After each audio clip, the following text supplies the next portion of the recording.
Yesterday, the WNBA didn't just make a trade, it shifted its balance of power.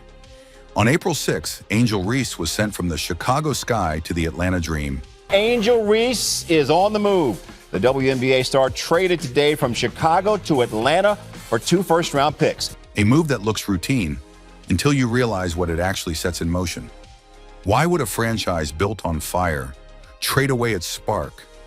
And what does it mean when a contender decides it's still not enough? A powerhouse just got more dangerous. The locker room just sent a message. And a rivalry with Clark just became the most explosive storyline in basketball. This isn't a transaction, it's a warning shot, and the league is about to feel it. Reese trade fallout. Let's start with the facts, the raw, undeniable details of what actually happened. The Chicago Sky sent Angel Reese and second-round pick swap rights in 2028 to the Atlanta Dream. The Chicago Sky are trading 2-time All-Star Angel Reese to the Atlanta Dream. In return, Chicago gets 2 first-round draft picks. In return, Chicago received Atlanta's first-round picks in 2027 and 2028. That gives the Sky 5 first-round selections over the next 3 drafts, including the 5th overall pick in the 2026 draft coming up on April 13th. On paper, that sounds like a reasonable haul. 2 future firsts for a player entering the last guaranteed year of her rookie deal, with the Dream holding a team option for 2027. From a pure asset management perspective, you can see the logic. You can squint and convince yourself this makes sense. But here's the thing. Those picks are likely going to land somewhere in the middle of the draft. Angel Reese, the 7th overall pick of this draft, a champion at LSU a season ago. Atlanta was the best team in the Eastern Conference last season. They're not about to fall off a cliff. They just added Angel Reese. If anything, they're getting better. So Chicago isn't getting lottery gold here. They're getting mid-round assets, pieces, potential, maybe. And what are they giving up? Let's really sit with this for a moment. They're giving up a 2-time All-Star, a player who led the entire WNBA in rebounding in both of her first 2 professional seasons, the only player in league history to average at least 12 rebounds per game in back-to-back years. Let that sink in. The only one, ever, a player with 49 career double-doubles in just 64 games. A player who averaged nearly 15 points, almost 13 boards, and close to 4 assists per game in 2025. Angel Reese may have the 2025 season, given what she came into and what she was able to do. We know that post. A player who led the league in double-doubles with 23 last season while pacing her team in scoring and assists. That's not a role player. That's not a complimentary piece. That's a franchise cornerstone.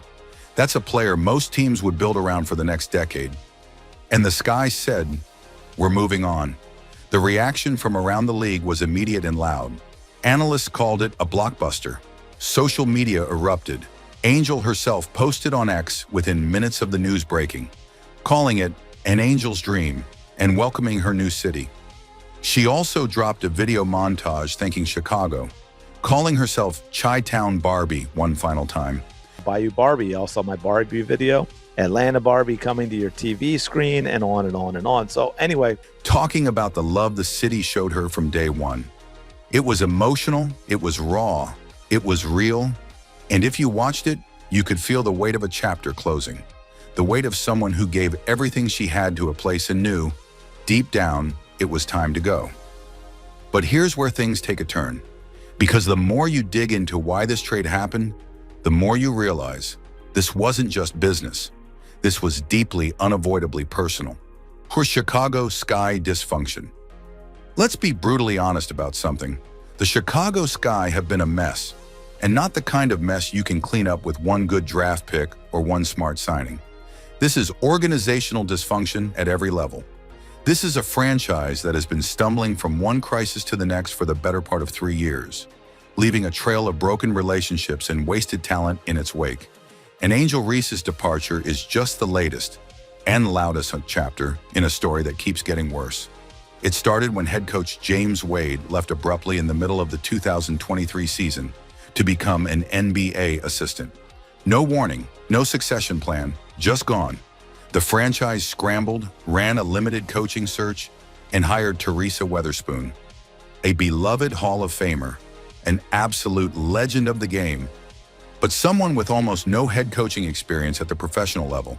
The love for Weatherspoon was real. The results were not. The team struggled badly under her watch. Then came the front office decisions that really raised eyebrows.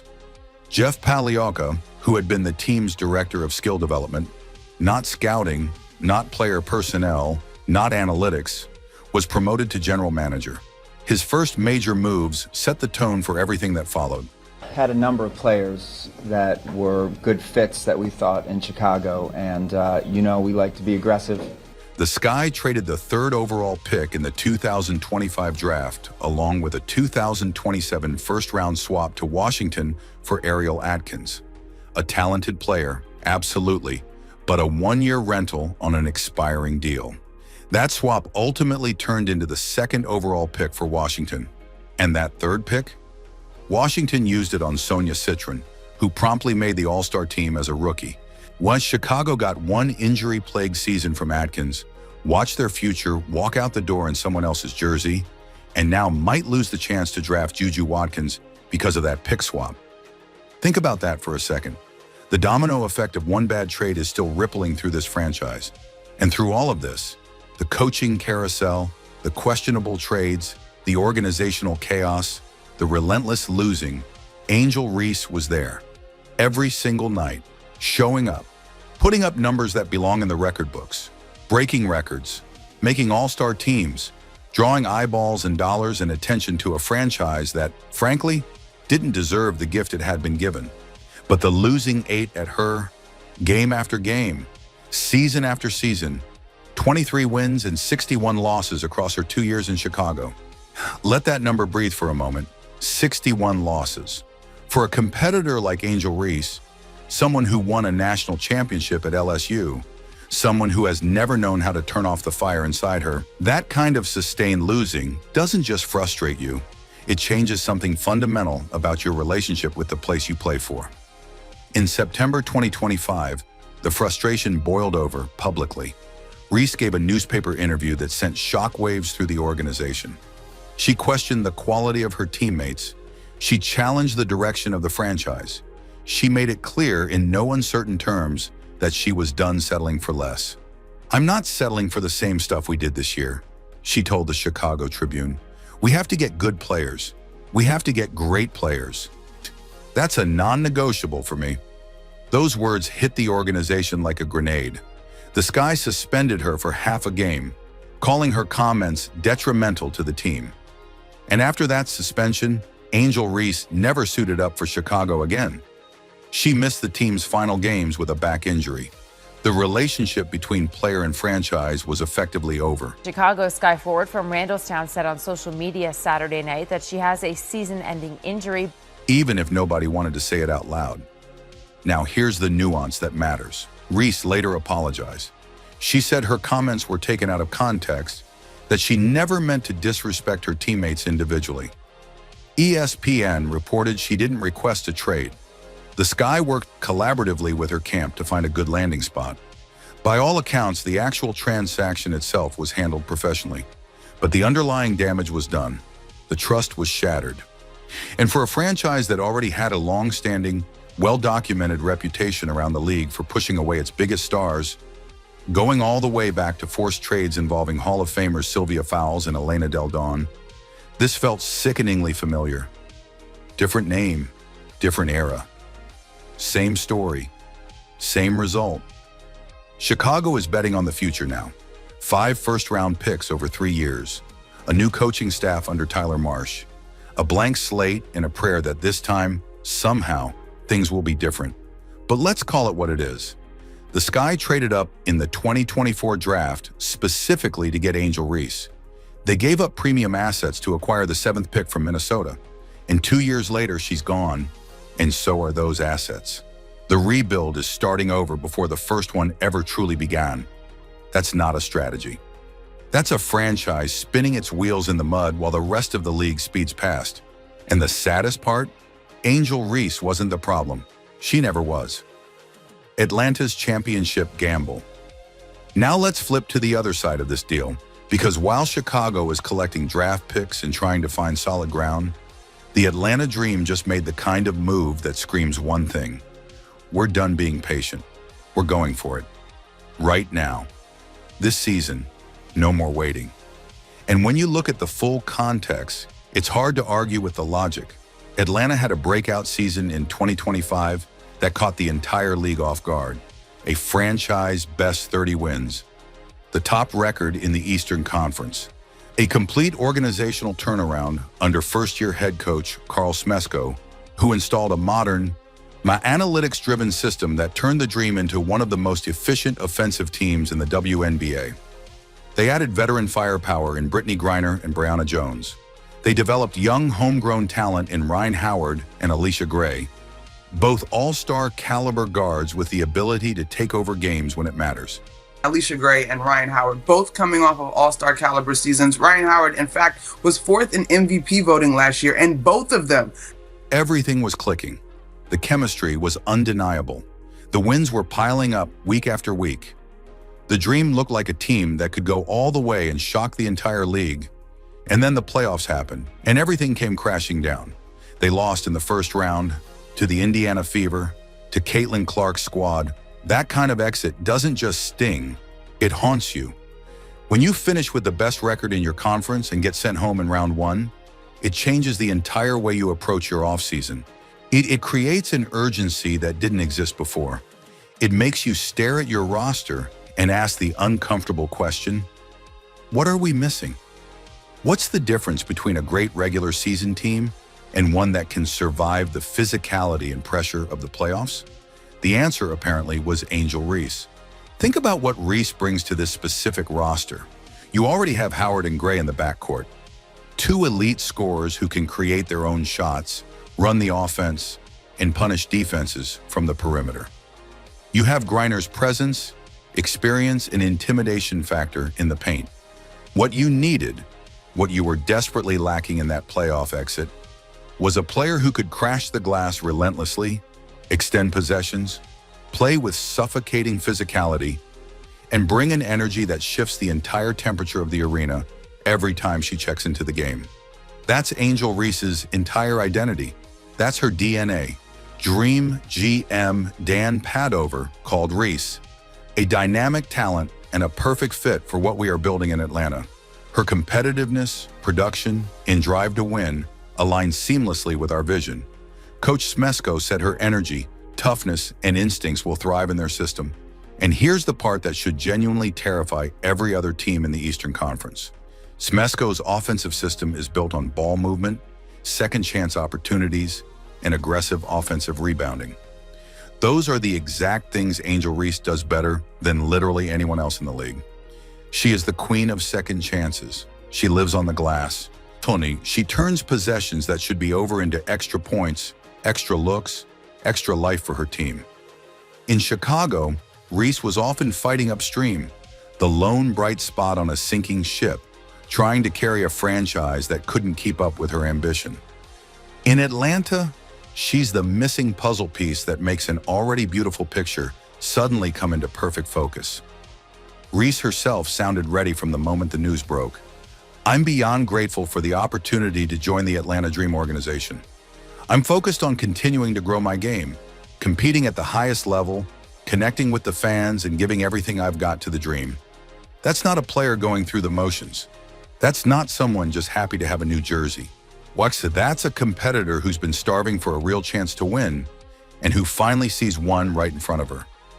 Atlanta opens the 2026 season on May 17th against the defending champion Las Vegas Aces at State Farm Arena. If you don't think Angel Reese is going to come out of that tunnel with a chip on her shoulder the size of a mountain, you haven't been paying attention to who this woman is. The Dream didn't just make a trade. They made a statement that echoes through the entire league. Reese-Clark rivalry. Okay, now let's talk about the elephant in the room. The storyline that absolutely everyone was thinking about the second this trade news dropped.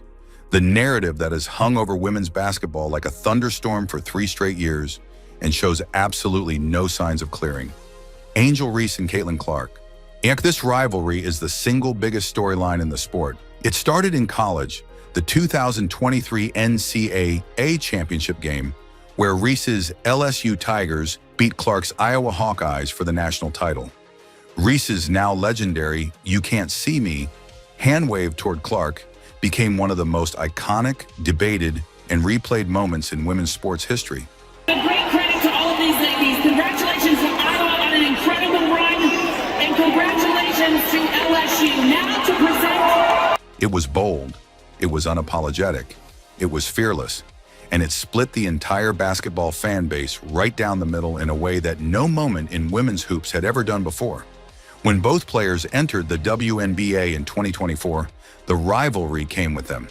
Their matchups became events, appointment viewing that transcended the sport. When the Fever played the Sky in the 2025 season opener, a 2.7 million viewers tuned in, peaking at 3.1 million, making it the most watched WNBA regular season game in 25 years. But it was what happened during that game that had the entire sports world buzzing for weeks afterward. Reese went after an offensive rebound and made contact with Indiana's Natasha Howard. Clark, seemingly upset that no foul was called, shoved Reese to the floor. Reese sprang up immediately and walked straight toward Clark. Players swarmed between them. Aaliyah Boston stepped in. Technicals and a flagrant one were assessed. Replays caught Reese asking Clark something that doesn't need repeating before Clark turned and walked away. It was raw. It was unscripted. It was two fierce competitors refusing to back down from each other. And it reminded every single person watching, this is not a manufactured drama.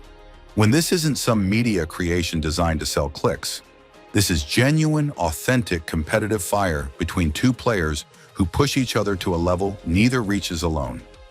Now here's the tragedy of their rivalry so far. They've barely played each other professionally. Clark missed most of the 2025 season with injuries, suiting up for just 13 of Indiana's games. Out of 5 scheduled matchups between the Fever and Sky last season, Clark and Reese shared the floor exactly once, one single time, in an entire season.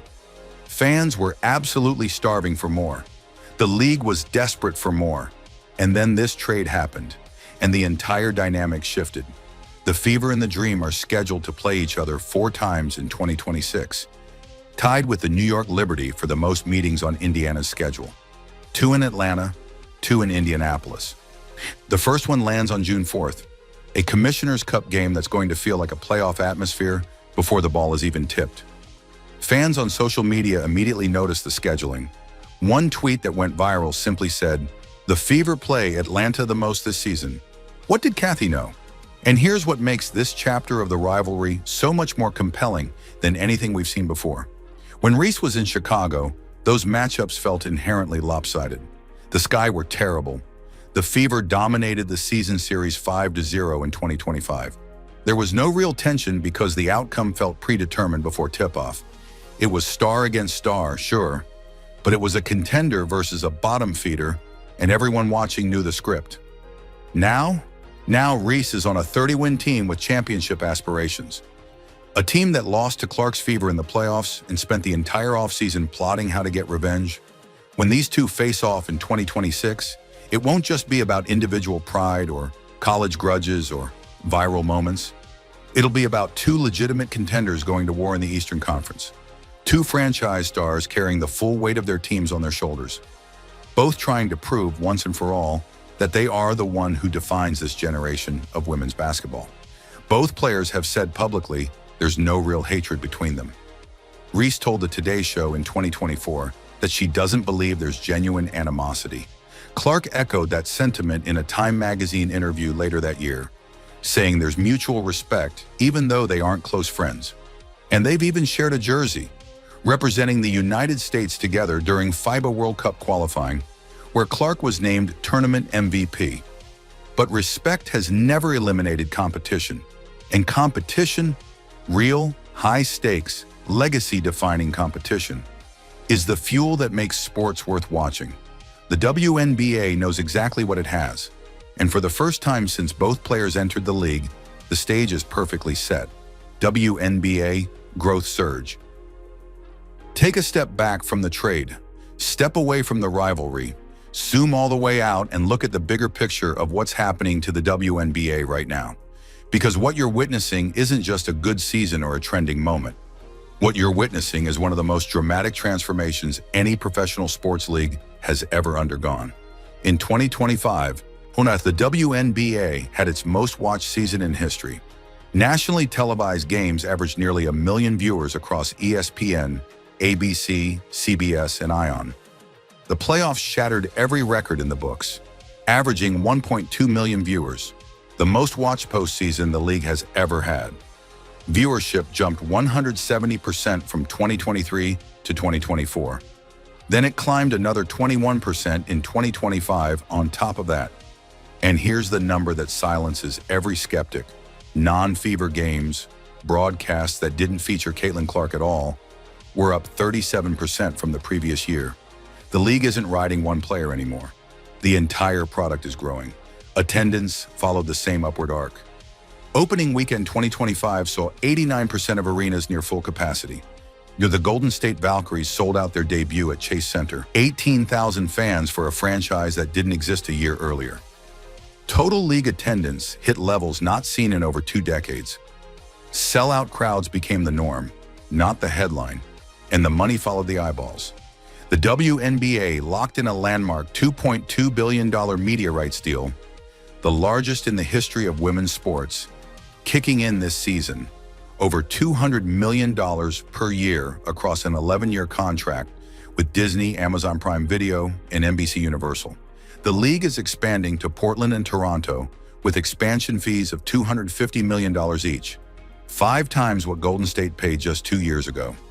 The roadmap calls for 18 teams by 2030. The players fought for their share.